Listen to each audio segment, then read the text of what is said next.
So what's our first marriage myth that we're getting into? The myth that I need somebody else to complete me. I can change him. I mean, I hope you're willing to wait for decades and decades to pass and to know that at the end of that, he still may not change to what you're trying to mold him to be. It's a myth to think that you can change somebody because it's not your job to change them. Celebrate them for who they are, as they are. As they not are. Their future potential self that they could be. Oh my, can we talk about that real quick? Because I know what you're thinking. Well, I mean, I know what you're thinking.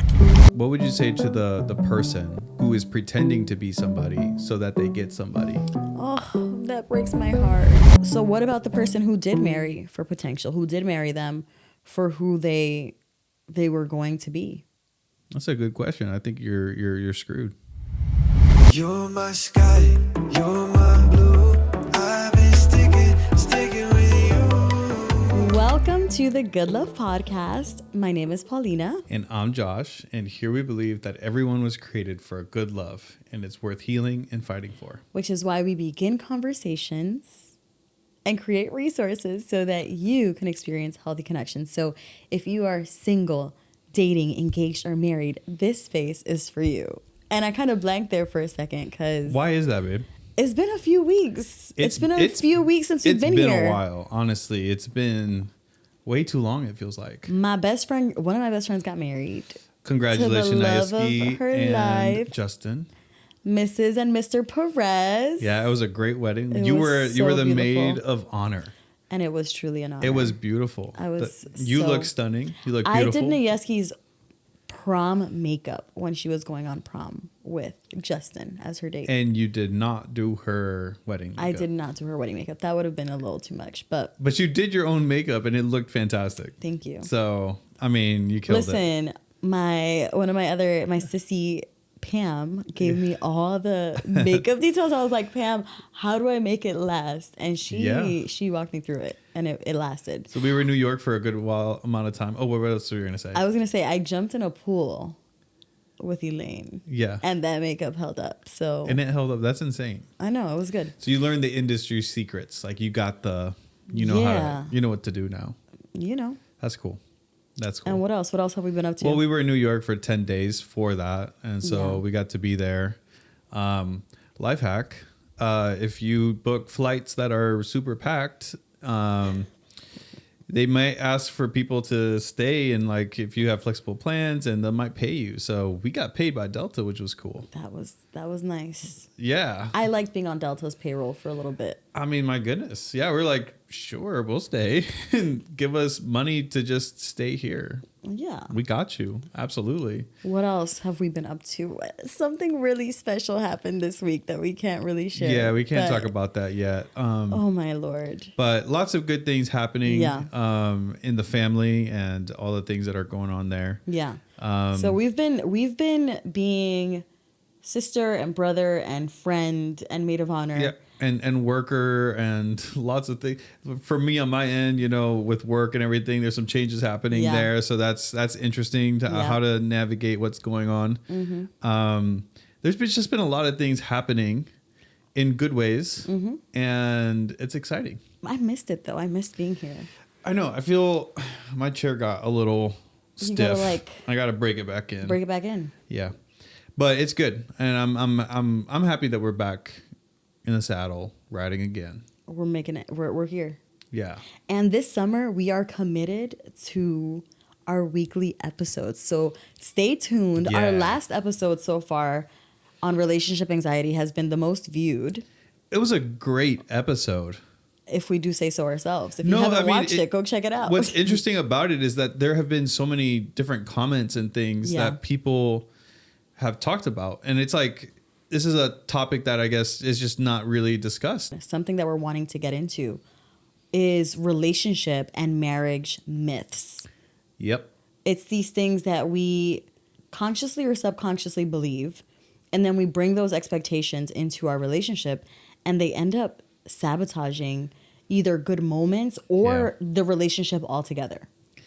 Yeah.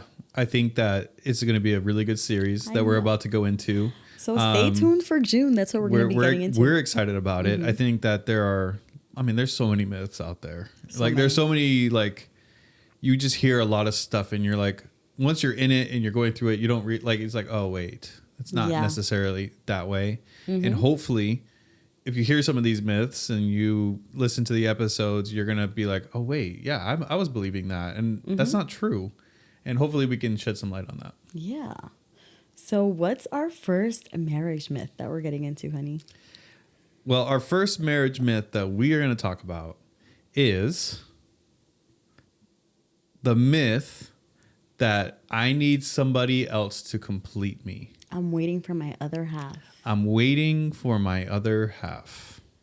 I need that other person to make me who I need to be or whole or yeah, like I'm waiting for that other person to complete me. To complete me. Yeah, which I mean when you say it, it sounds kind of silly. Yeah. But I think subconsciously a lot of people believe that myth. We do that, yeah. And I think that part of that as well is that then we are who we are, right? And I think that that belief in singleness can prevent us from certain growth that God wants to take us to. Because it's like, I mean, no, I'm not organized. And that's just how I am kind of thing. Right. But my other person's going to complete me or something along those lines. Yeah. And it's like, no, God can develop those things within you. And the other part that happens that I notice is that now my person has come and they're my complement and they're my opposite and opposites attract. And then you're in relationship and you're annoyed by all these things that you liked at the beginning. So yeah, that's kind of what we want to get into today. Yeah, it's that idea that you said it perfectly. I mean, it's so interesting how God sets things up. You know, like it's almost like we want to try to marry somebody who thinks exactly the way we are and the exact way that we think. Wait, let's slow that down because I want to hear like, is that what you wanted? Did you want somebody that was going to be just like you? No, I didn't. And okay. I think that most people subconsciously don't want that, but they might think, oh, we have to be in line on every single thing. And you know, like almost like if we're similar, then we're going to get along better. And that's not necessarily the case because like, if you think about it, like even with your parents and stuff, I think that we tend to argue and fight with the one that's most like us. Do you think that that's true? Yes. Like meaning if you're more like your mom, you're going to probably butt heads with her. Exactly. Is it butt or bud heads? Butt head. Wait. I don't know. Actually, is it butt? That's a good Google search because I actually don't know which one that is. I've always had I've always said butt heads, but I don't know. It's bud heads. Bud heads. BUD. I don't get it. What's budding? I don't know. I'm not really sure. It's a good thing to actually Google. But you are going to butt heads tend to butt heads with people that you're most similar to. Yeah. Because you kind of think similar and you know how to get at each other. You know how to do all those types of things. Your compliments are a little bit different.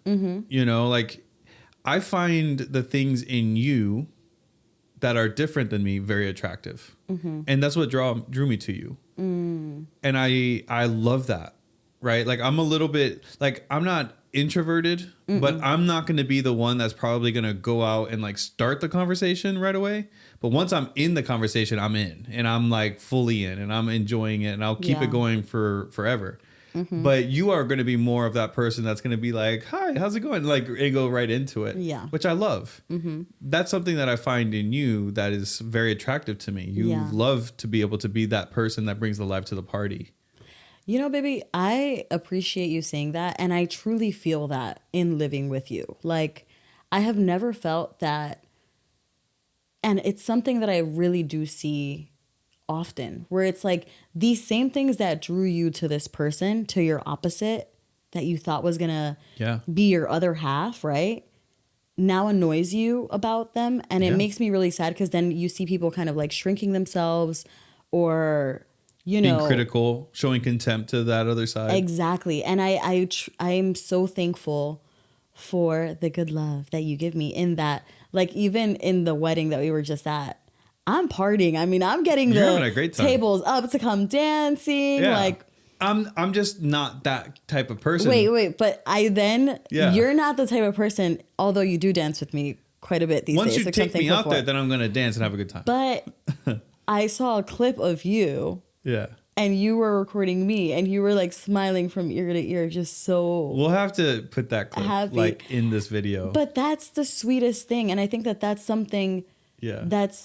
That defines a good love, is that in those things that we are different, instead of trying to come and now mold you into how I am, that instead I could reframe and say, oh my gosh, like you bring a spice to my life, that, or a view into my life.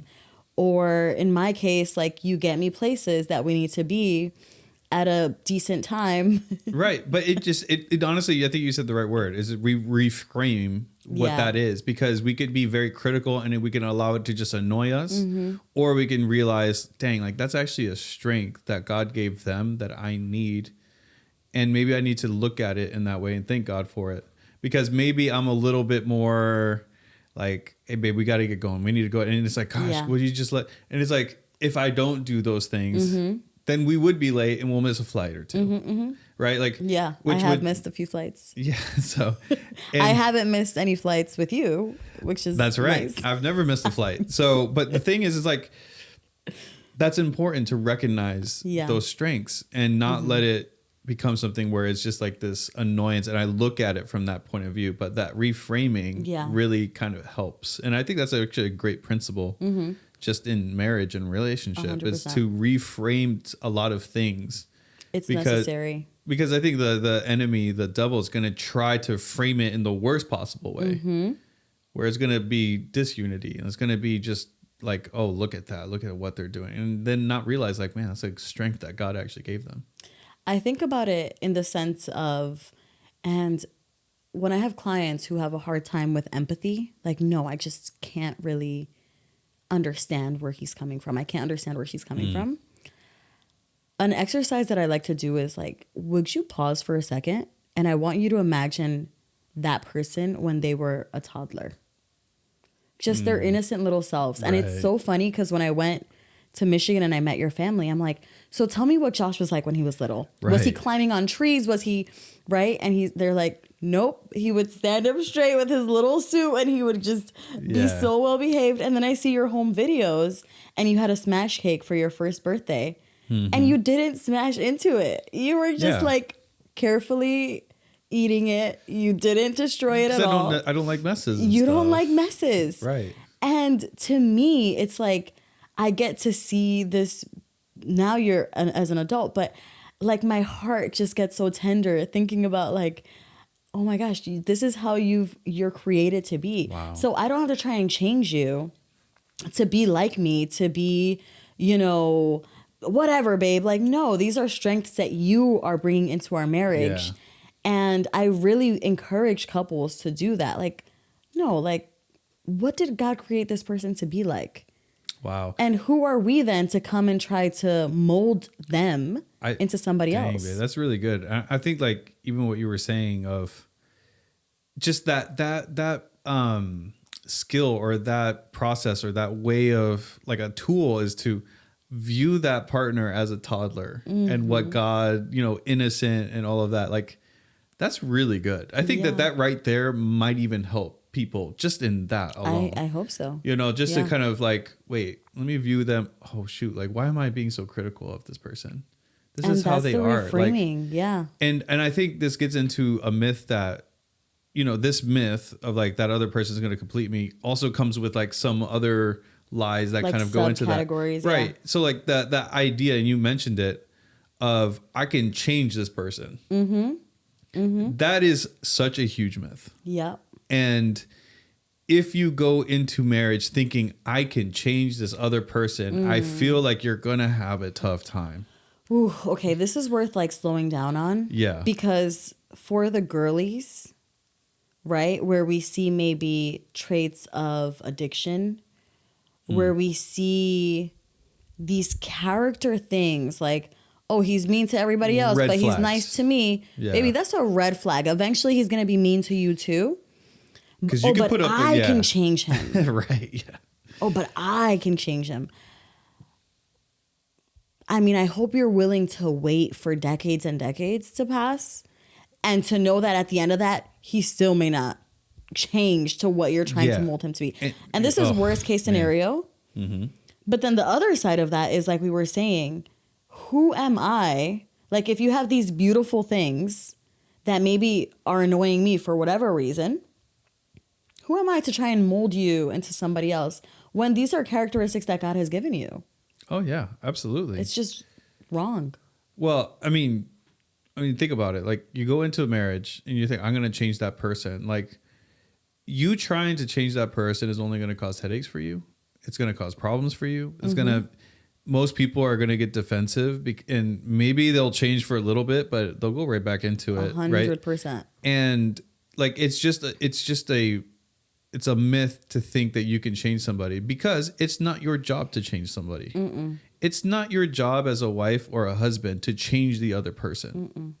Right? You are getting into this marriage, hopefully knowing full well who this person is and accepting that and being okay with that. Yep. And it's not my job. It's not your job to make any changes. It's the Lord's job. It's God's job to make that change from the inside out.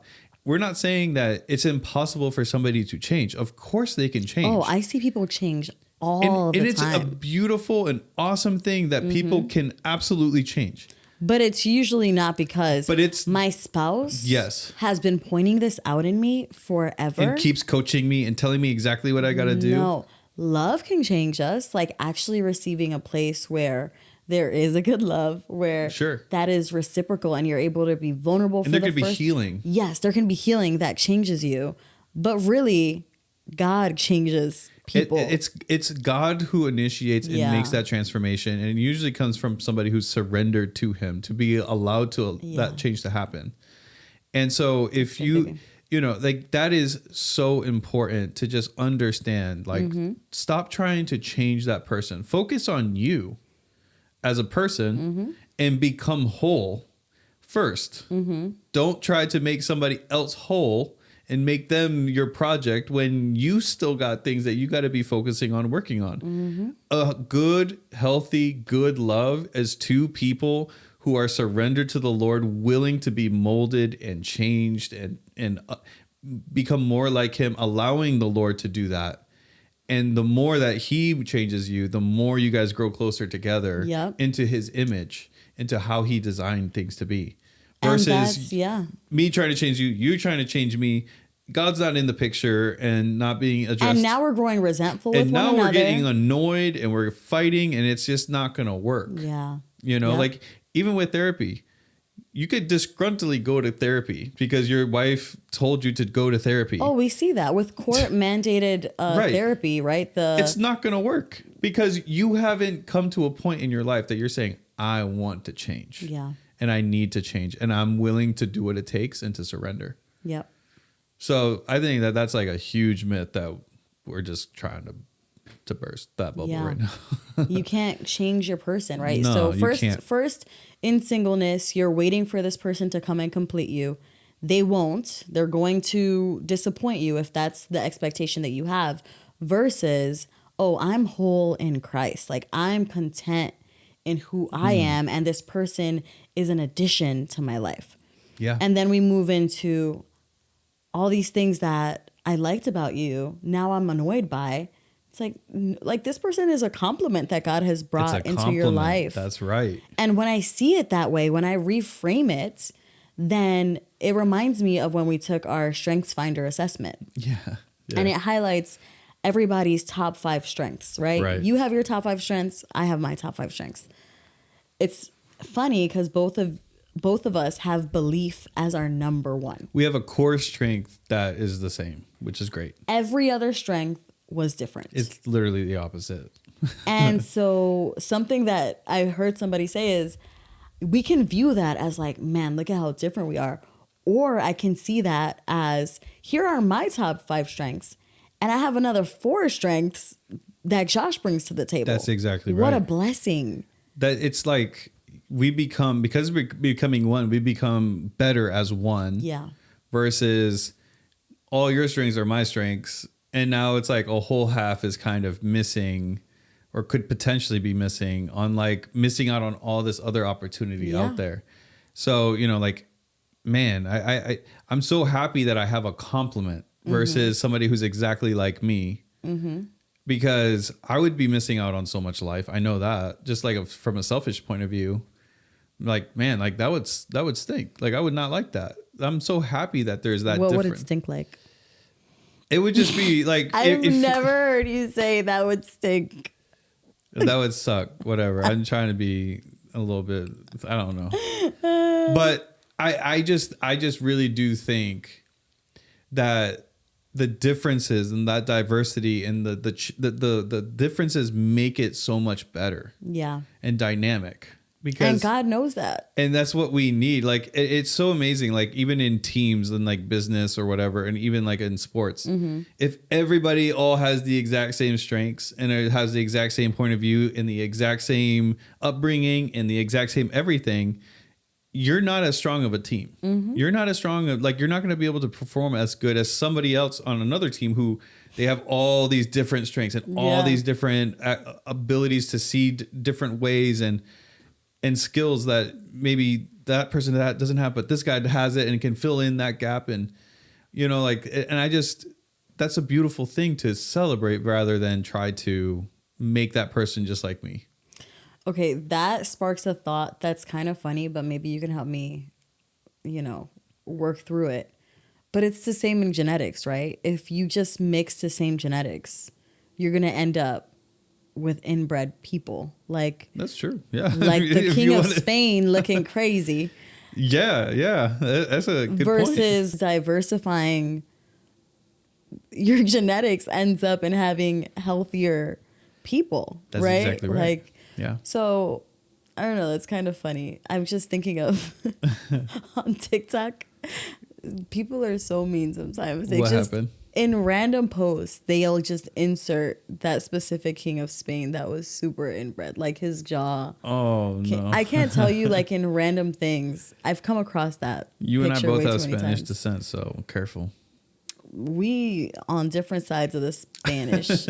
I mean, every Latino has Spanish. Half of the world. Yeah, they were out here colonizing left and right. They got a lot of people. So, God. So what are some other myths that maybe we didn't hit? Because I feel like those are the main ones. Those are the main ones.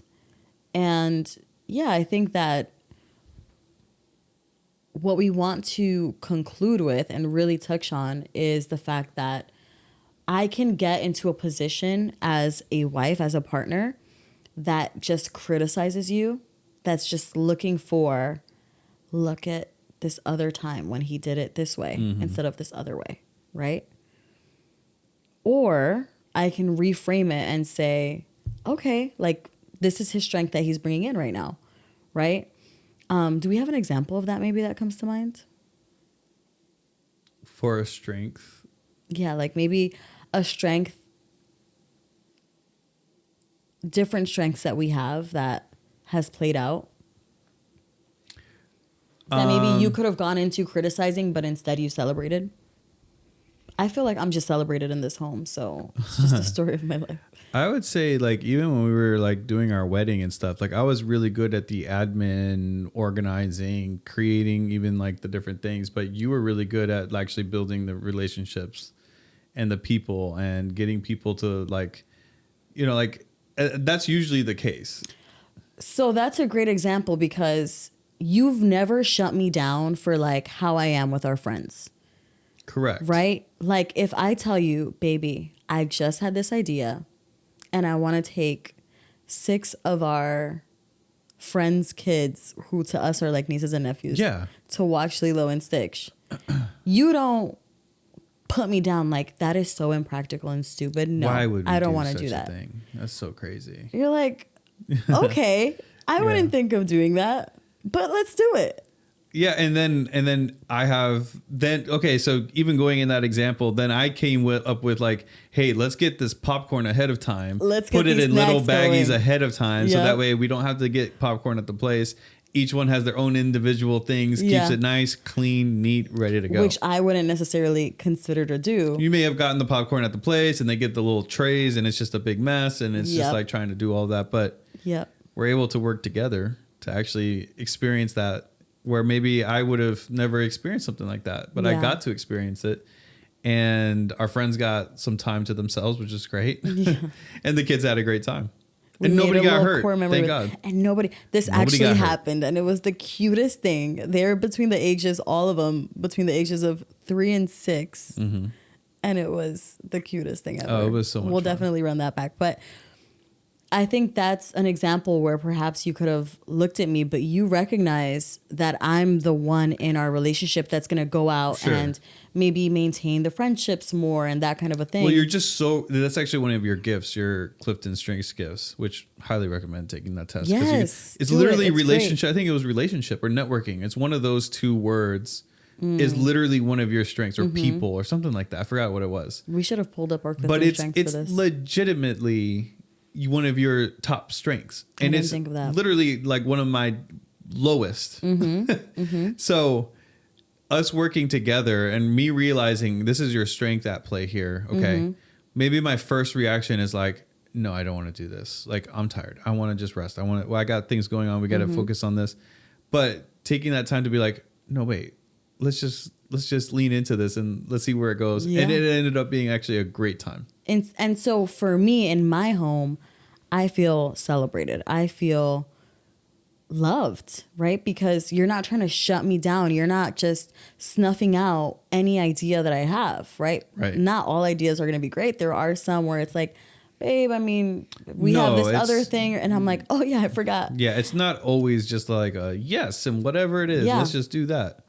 I mean, even with this podcast, even with the Good Love Co., like, you can definitely see our strengths at play. You're so relational. You're so good at speaking. You're so good at going in and building connections and building, networking with people and building those relationships.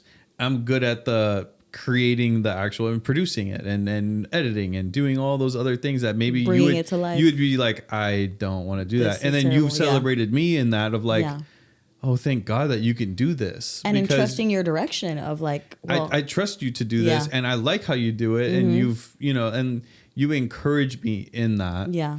And where I might be like, hey babe, we got to do this and we need to get it done. And you recognize like, okay, let me pause. We need to, let's get this episode recorded, or let's make sure that we get the notes down. Yeah. Or get that description, whatever it might be. So, well, I think one of your strengths is that you, and I don't know what the actual Clifton strength is for this, but you're very analytical. Like you are going to count the cost for things. You're going to do an analysis on the ROI, on the return on investment, right? And for me, there could be a part of me that's like, here we go again. And instead of doing that, I've reframed it of like, first of all, my husband is my number one protector. Like, you care for our home and you've shown me that. So instead of like getting a mindset where here he goes again, he doesn't want to go on vacation with me. I'm like, no, of course my husband wants to go on vacation with me. Absolutely, of course. But he's also aware of all these expenses that we have coming up that I'm definitely not thinking about. You're not. So even if we do end up planning the vacation, I'm good with slowing down and counting that cost with you. Right. Instead of like putting pressure of like, no, we have to do this right here, right now, or you don't care about me. Like, and trying to make you more like me where I could be more spontaneous and go with the flow and things like that. And because of that, we complement each other and we are stronger. 100%.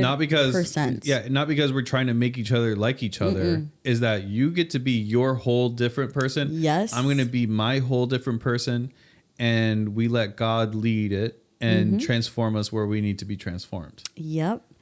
And I think in Ecclesiastes 4:9-10, I actually want to pull it up and read the whole thing. We read this one in weddings all the time, but it's a good one. Actually, the scripture doesn't make me think of weddings first. It makes me think of my grandma. Oh. Because my grandma, if ever, like say that we were fixing the bed together, because I would sleep with her all the time. Oh, really she would say, es que entre dos es mejor. Everything is better in two, which was so cute. But it says in Ecclesiastes 4, verse 9 to 10, two are better than one because they have a good reward for their toil. For if they fall, one will lift up his fellow. But woe to him who is alone when he falls and has not another to lift him up. Nice. That's really sweet. Yeah. Also, it's we back Wait, each I'm sorry. other. I need to finish reading that scripture because it's just beautiful. Go for it. Verse 11, again, if two lie together, they keep warm. But how can one keep warm alone? And though a man might prevail against one who is alone, two will withstand him. A threefold cord is not quickly broken. Beautiful. And I think that that's exactly right. Like, baby, you're serving your purpose and I'm doing mine. And we don't have to try and force each other into being one another. Like, you were attracted to your person for those differences in the first place. Exactly. So let this be your reminder to pause and slow down and reframe. Yeah. Wait, no, who am I to try and mold this person into something that they're not? Who am I to try and make a fish climb a tree? Like, no, they're swimming. Exactly. You know? Good luck trying to like screw in a nail or a screw in a screw with a hammer. Yeah. Right? Like the Bible says that we were created for good works. We were tools created for good, like I can't force you to be my type of tool. And vice versa. Like we have to appreciate that the other person's going to be different and that opposites attract. Yep. And that's actually a good thing. And it's a wonderful. So if you're even looking for, let's say, a boyfriend or a husband or a girlfriend or a wife or a wife, or whatever the case might be, just be aware of that. Like, think about that. Like, am I looking at people who are just like me, or am I looking for somebody who's actually going to be that complement to help me out in life, and that we could build something together, you know, because we have different strengths to be able to do that. Yeah. And I just want to be vulnerable, baby, and share that with the Good Love Co. I'm like, man, should we even cover this topic? It's so basic. It's like, what's the big, like, what are we covering, right? We're not discovering hot water kind of thing. Yeah.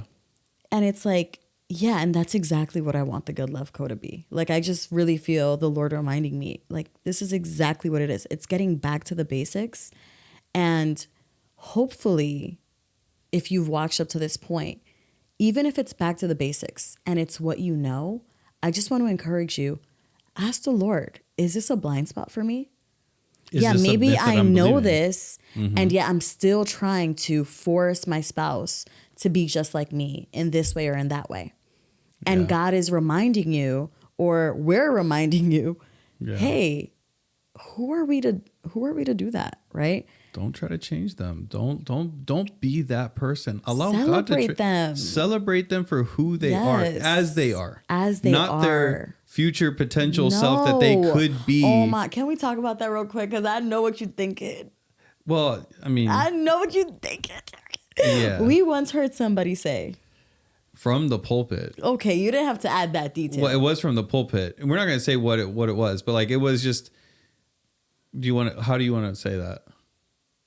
Okay, this person was speaking about how they struggled with something. Yeah. And they said that their wife, their spouse, would pretty much tell them, I don't love you right now, but I love the person that God is making you to be. Right. It was, yeah, that's basically what it was. It was like, I don't really like you. Right now, I don't like you, but I love who you're going to be. Who God is going to make you to be. The future version of you. And that was heartbreaking. And maybe we're not saying that exactly right, but that was definitely... Insert the clip. No, I'm kidding. That was definitely the feeling. And it wasn't said it, once. 100%. It wasn't said once. Because it could be like, okay, you got the verbiage messed up. Maybe you jumbled up the words or something. No, it was said multiple times. It was pretty clear. And it was kind of like, wait a second. Do you love me for who you think I could be, or do you love me for me? Yes. And that's actually like a very important thing to get straight right away. Yep. And for the singles, it's like, don't fall in love with potential. Oh, no. Don't be thinking no. about you're going to insert them into your Sims app and you're going to change this and that and the other. No. Do I love you for you? Do I like you as you are? As you are. Because that is the kind of love that we should offer and receive. Not somebody that is not you taking somebody on as a project or you feeling like you are a project. That's not okay. No, that's not okay. And you should be loved for who you are. Yes. And you should love that person for who they are and accept that. Yep. Accept them as they are. Yep. Okay. If they never changed one time at all, like for the future, are you okay with that? And that's a question I think people need to ask themselves before going to the altar. If you never changed, if this was it, you know, would I choose to marry this person? And the answer should be yes. That's a great question to ask. And it's also still a great question because you might be thinking in your marriage, like, oh, well, you know, this person may not be for me and blah, blah, blah, blah, blah, and all these types of things. Did you marry them for who they are or for who they're going to be? Right. Get that straight. Mm-hmm. And if you marry, so what about the person who did marry for potential, who did marry them for who they were going to be? That's a good question. I think you're screwed. Just joking. But I do think no, what I would say in that situation is that you need to ask the Lord to see them through his eyes. That's beautiful, baby. And I think sometimes you need almost like a hard reset. Like Yeah. you need intervention of like the Lord helping you to see the person that he created because you're together. Yeah. And there's no getting out of that. Right. Yeah. Like there's no like, oh, I'm just going to find another person who's going to fulfill that in me, whatever. It's Lord, how do you see this person? Let me see their strengths. Let me see them for who they truly are in the way that they are. Yep. And let me see that in that way. So help me to see the gold in them. Help me to see the gold wonder right now in how you created them to be. And what am I missing right now? Because you cannot tell me that person doesn't have beautiful gifts, that they don't have gold in them. They were created by God. Yeah. That's intrinsic in them. And there's then the practical exercise, like I said earlier, like what were they like as a toddler? Like really. And if you have kids, this is even easier. That's a great tool to imagine. But I see like Eiley, and it's like, there's nothing about her that's unlovable. I'm sorry. You know what I mean? Yeah. Look at them through that innocent like child. Like who are they and how did God create them? Yeah. You know, and it's not to say like the person that God is going to create down the line when he changes, like it's just like, no. That breaks my heart. That's sad because then it's like, you're not accepted. No. And that's actually one of the deepest needs is we need to be accepted for who we are as is. Yeah. You know, not like you need to be this and I want you to be more like this all the time. And of course there's little things like maybe you can update how you dress or a little bit here and there. Like we can all get a little bit. It's not to say you can't bring up ideas or things that like, hey, if you did your hair like this, it would look a little bit nicer or whatever. We're not saying that. It's just like, for the core of who somebody is and you're trying to change who that is and not accepting them for who they are. That's tough. That is. And the person feels that 100%. A person in that dynamic, you may not be explicitly saying that, but please know that it is felt. So I would also add to that person, maybe if they recognize, I got married with you for potential and you're not living up to that and I'm disappointed. Process that disappointment. Like it's okay. Mm-hmm. It's okay for you to accept, to grieve and walk through that disappointment so that you can reach acceptance. But that's not on that person to come now and be this ideal that you created in your mind. That's not fair to the person that God created them to be. And I would say like pray and ask God to, if like, for example, like the situation you said, like they're not living up to their potential. There's probably a lot of people feel that. Mm-hmm. I would say pray for them. Like, are you even praying for them? Like for God to transform their life and to make them into the person that they're supposed to be. Mm-hmm. Are you being an example of that in your own life? Are you doing that for yourself? Yeah. You know, and like you can't control them. You can't make them. Mm-hmm. you can try to do the outside and maybe they'll do it for a while, but inside they're not transformed. God can transform that inside. Yep. So call out the gold in them. Call them for how the God sees them currently, right now, as a beloved child of God. And love them. Love them as they are. View them as that they are fearfully and wonderfully made, as is. And they are image bearer of God. And I just always pause to say, like, you know, everything it took for you and I to be in this space together. Yeah. Whenever things like start to feel ordinary and I'm like, oh yeah, that's Josh. I'm like, no, like, you know what it took for your eyes to have the shape that they have, for your skin tone to be what it is. Like all the people that it took for us to be in this moment. Are you kidding me right now? I know. This is miraculous. This is beautiful. Absolutely. And so I would say, yeah, if you are that person that fell in love with potential, everything that you said, baby, 100%. Second of all, if you're still stuck and you're like, I can't see beyond, seek counsel, whether that's through your church, Yeah. Very whether important. that's through therapy with a Christian counselor that's going to help you, because you got to be careful with the voices that come in, right? Yep, there are going to be people that, oh, well, let him go. There could be somebody, let her go. Yeah. And then number 3 on that same vein is like, also see who are you surrounding yourself with? Like, what are the messages that you are taking in? Is it all the single ladies talking about, is it all these rapper guys or whatever the case is talking about all the biddies that they get left and right? Yeah. Like, be careful too with the messaging that you're receiving and guard your home. Like, you know? I would say, can I ask you a question? Yes. Something that came to mind. What would you say to the person who is pretending to be somebody so that they get somebody? Oh, that breaks my heart. Because Oof. that is also a very real thing. Wow. That you're not even yourself because you don't think that yourself is enough. My heart. So you try to be somebody else or something, some image that you create. Try to get somebody, maybe get them, and then you have to upkeep that entire persona. Lord, that's exhausting.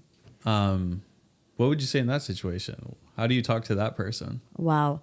Well, I would say, first of all, you're only going to be able to keep up the charades for so long. That's exhausting. And I would say you are fearfully and wonderfully made. Like, it's everything I was saying of, you know, everything that it took for you to be here in this moment. All the swimmers that competed and the exact one that got to that, got you here. Exactly how you look and how you are. Wow. If this person doesn't love you for who you are, I'm telling you, it's worth it to wait for that good love that's going to celebrate you as you are. So there's somebody out there that will love you just as you are. Your weird, quirky self or your cool, athletic, whatever. So like somebody's going to love you exactly As you are. as your true self is. Yes. And Yes. that's a beautiful thing, to be loved and accepted for exactly who you are. Yeah.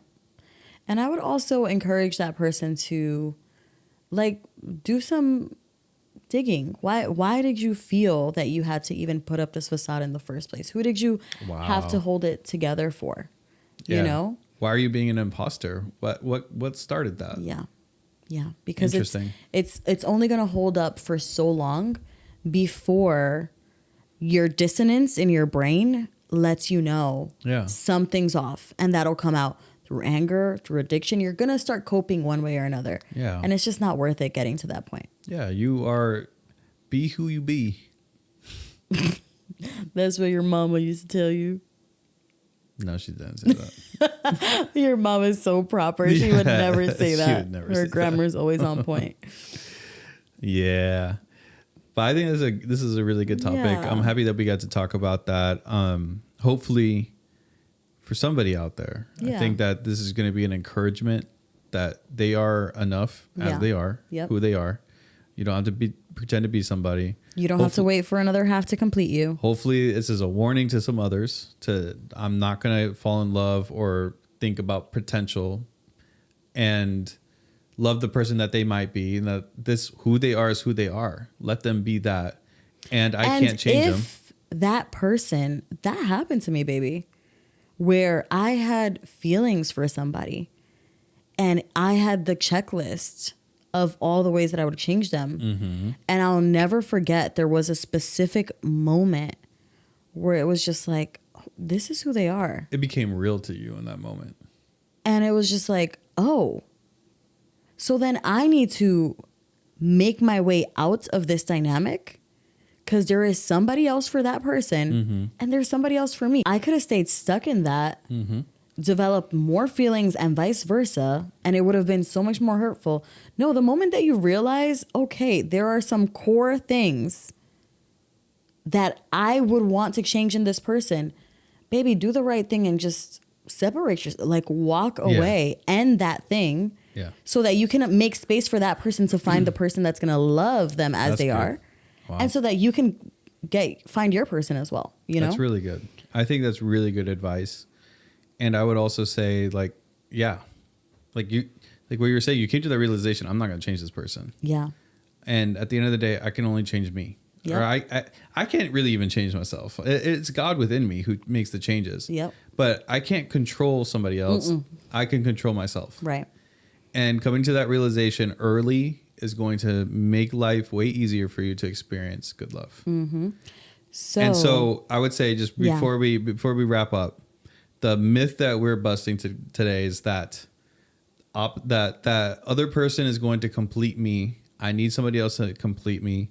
And what we're trying to say is, no, two whole people who are different coming together is the goal. Yeah. And that God then leads in that space. I love that. Baby. And that we need two whole people, not somebody else is going to make me whole. Mm-mm. Two whole people coming together, following the Lord and letting him lead will help you to have a good love. That's exactly right. So we hope you enjoyed. Make sure to come back next week. We're going to be again talking through these myths through the month of June. And so if there's any myth that you're like, y'all, I need you to talk about this one right here, or this is a myth that I believed that got debunked immediately, let us know in the comments. We want to hear from you. We love reading those. And I would also say, if you have questions also, we love when people ask questions, because that gives us material. Because then we realize, like, oh, that's actually something that somebody's really thinking. Yep. So don't hesitate. Like, man, I would really like to know your guys' thoughts on X, Y, Z. Whatever the thing might be, please let us know. Because we actually we really take that to heart, and we want to know what's on y'all's mind and to hear what you have to say. Yeah. So with that, God bless, and we'll see you next week. Thanks for tuning into the Good Love Co podcast. You're my sky.